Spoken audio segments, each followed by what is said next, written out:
সোনাই ওখানে পড়ে যাবা কিন্তু।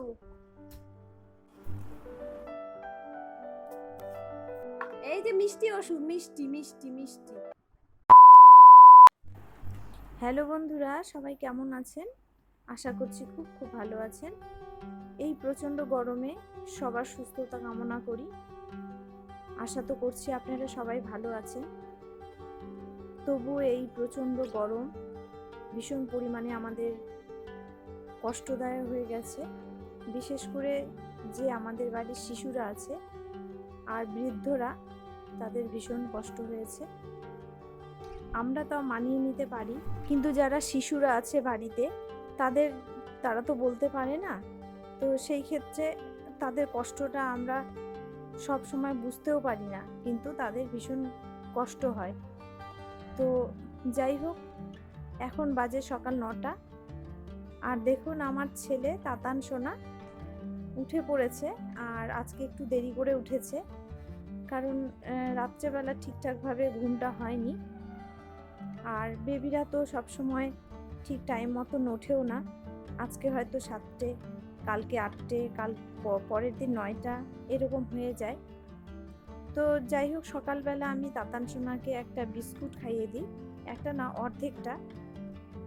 আর অর্ধেকটা দেওয়ার পরে এই বোতলগুলো, সকালে এটা আমার কাজ, এই ফ্লাক্সে গরম জল করে রেখে দেওয়া, তার সাথে এই যে বোতলগুলো, ওর বাটি সবগুলোকে ফুটিয়ে রাখা।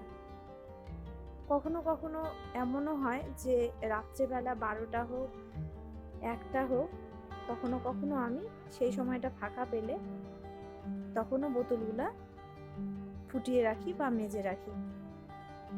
আর বেবিদের খাবারে তো সবসময় সচেতন থাকতেই হয়, আমরা সবাই কম বেশি জানি। তো এদিকে সকালবেলা উঠেই তাতানকে আমি সকাল 6টা নাগাদ যদি আমি টের পেয়ে যাই, ঘুম থেকে উঠে পড়ি, তো তাকে আমি জলটা আগে খাইয়ে দিই। তো ওকে বিস্কুট খাওয়ানোর পরে এই যে ওর পাপা এসে ওই একটু বুকে কফ জমেছিল, আপনাদের সাথে শেয়ার করেছিলাম একটা শর্ট ভিডিওতে হয়তো। তো এখন ওই যে তুলসীর পাতা আর মধু দিয়ে দিচ্ছে। আর এটা খেলে খুব রিলিফ হয় বেবিদের। তার সাথে মেডিসিন চলেছিল, 3-4 দিনের মতো চলেছিল। আর আমি কিছু ঘরোয়া ট্রিটমেন্ট করেছিলাম, তো সেটাও আমার ভিডিওতে দেওয়া আছে, চাইলে আপনারা দেখে নিতে পারেন। আর সেটাতে খুব আমি উপকারও পেয়েছি। সোনাইকে আমার অনেকটা সারিয়ে তুলতে আমার খুব সুবিধা হয়েছে। ওকে 2 দিন গ্যাসও দিতে হয়েছে, এতটাই বুকে কফ জমে গেছিল। তো যাই হোক, এখন অনেকটাই ভালো আছে সোনাই। আর প্রত্যেকটা বাবা মায়ের কাছেই এটা খুব কষ্টদায়ক। ছেলে বা সন্তানের কিছু হলে বাবা মায়ের খুব কষ্ট হয়, তখন মনে হয় সেটা যাতে আমার হয়ে যায়। সকালবেলা তাতানকে খাইয়ে আমি এখানে 2টো বিস্কুট আর একটু চা খেয়ে নিচ্ছি। আর আমার হাজবেন্ডকে দিয়ে দিয়েছি আগে। তার ফাঁকেই আমি তাতান সোনার যে খাবারটা রেডি করে রেখেছিলাম, এখন সকালবেলা যেটা বাজারের কেনা সেরেলাক, সেটাই আমি এখন দিচ্ছি। সোনাইকে খাওয়াতে আমার মিনিমাম আধা ঘন্টা থেকে 1 ঘন্টা লাগে, নানা রকমের গল্প করে, পাখি দেখিয়ে, সব কিছু করে। এখানে তাতান সোনাকে স্নান করিয়ে দুপুরবেলায় চলে আসলাম। আর ওর স্নানের পরে আমি ভিটামিন D3 মেডিসিনটা দিই। আজকের টাইটেলটাতে আপনাদের আমি বলেছিলাম যে আজকে আমি শেয়ার করব যে ভিটামিন D3 খাওয়া কেন জরুরি। তো এই বিষয়ে আজকে আপনাদের সাথে একটু আলোচনা করব। তো তার আগে আমি বলে দিই, আমি কোনো ডক্টর নয় বা কোনো মেডিসিন পার্সন নয়। তো আমার নিজের এক্সপিরিয়েন্স বা অভিজ্ঞতা থেকে বলছি, ভিটামিন D3টা অবশ্যই প্রত্যেকটা বাচ্চার জন্মের পর থেকে টানা 1 বছর কন্টিনিউ খাওয়ানো উচিত। ডক্টর যখন আমার বেবি হয় তারপরেই পরের দিন, মানে জন্মের পরের দিন থেকেই ভিটামিন D3টা শুরু করতে বলেছিল। আর তার সেই কথা মতো আমরা কন্টিনিউ D3টা খাওয়াচ্ছি। এটা বেশিরভাগ মায়েরাই আমরা জানি, কিন্তু তবুও আমি আপনাদের কিছু কিছু মায়েদের যারা একদমই জানেন না, তাদের সাথে একটু শেয়ার করতে চাই। তো আমি আগেই বলেছি আমি কোনো ডক্টর নই। তো রোজ ভিটামিন D3 খাওয়া অবশ্যই জরুরি, না হলে ভবিষ্যতে শিশুর শারীরিক সুস্থতা নিয়ে সমস্যায় কিন্তু পড়তে হয় বাবা মাদের। এটা সত্যি কথা যে নবজাতকদের রোজ কিন্তু দিতে হবে 1 বছর পর্যন্ত। এবারে প্রশ্ন, কেন দেবেন? যেসব মায়েরা জানেন না তাদের উদ্দেশ্যে বলছি যে মায়ের দুধে সব প্রোটিন থাকলেও ভিটামিন D3 কিন্তু একদমই থাকে না। আজকাল শিশুদের ক্যালসিয়াম আর D3-র ঘাটতি কিন্তু থেকেই যায়, যার জন্য ওজন বাড়ে না, হাড় মজবুত হয় না, দাঁত সময় মতো ওঠে না, শিশুর বিকাশ ঘটে না ঠিক মতো। আর এই সমস্যায় প্রায় ঘরে ঘরেই শিশুদের মধ্যে দেখা যায়। তো এই ভিটামিন D3টা খুবই জরুরি। তাই এখন প্রত্যেকটা নার্সিংহোম বলুন বা হসপিটালে যখন বেবিদের জন্ম হয় তারপর থেকেই ডক্টররা কি করে প্রেসক্রাইব করে দেন এই ভিটামিন D3 মেডিসিনটা খাওয়ানোর জন্য। প্রত্যেকটা প্রেসক্রিপশনেই প্রেসক্রাইব করে দেন। তো আশা করছি আপনাদের আমি কিছুটা হলেও বোঝাতে পেরেছি। আর এটা ডাক্তারবাবু প্রতিটা শিশুকেই দিয়ে থাকেন। আর এটা কন্টিনিউ কিন্তু 1 বছর পর্যন্ত কন্টিনিউ খাওয়াতে হবে। আমরা অনেকেই করে থাকি যে D3 শেষ হয়ে গেলে আমরা কখনো নিজের ইচ্ছে মতো বন্ধ করে দিই, কিন্তু এটা একদমই করবেন না। প্রত্যেকটা মায়ের উদ্দেশ্যেই বলছি।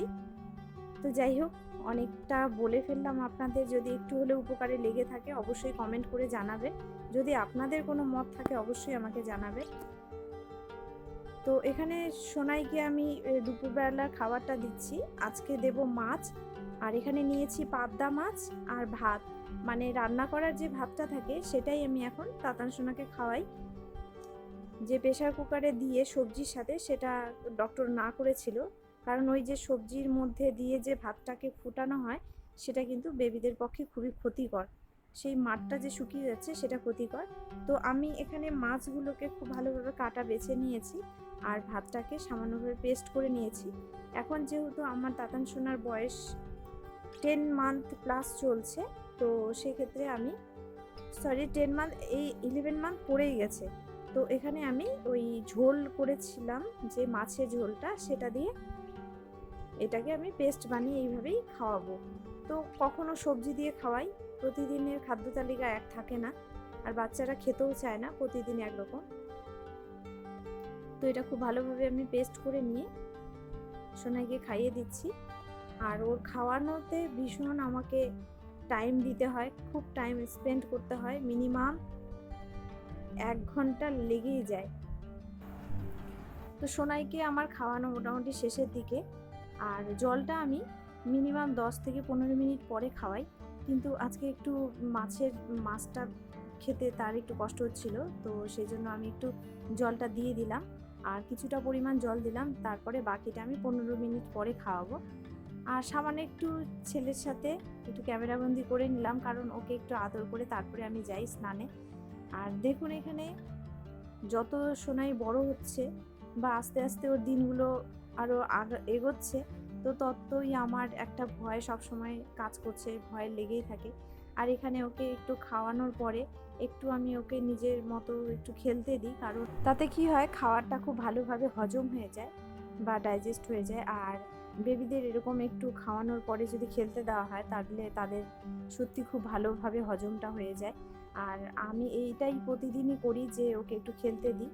কিন্তু সোনাই যত বড় হচ্ছে আমার ভীষণ পরিমাণে টেনশন হচ্ছে, কারণ এই যে খাটটা দেখছো, এই খাটের মধ্যে থেকে তাতান সোনা 2 দিন পড়ে গেছিল।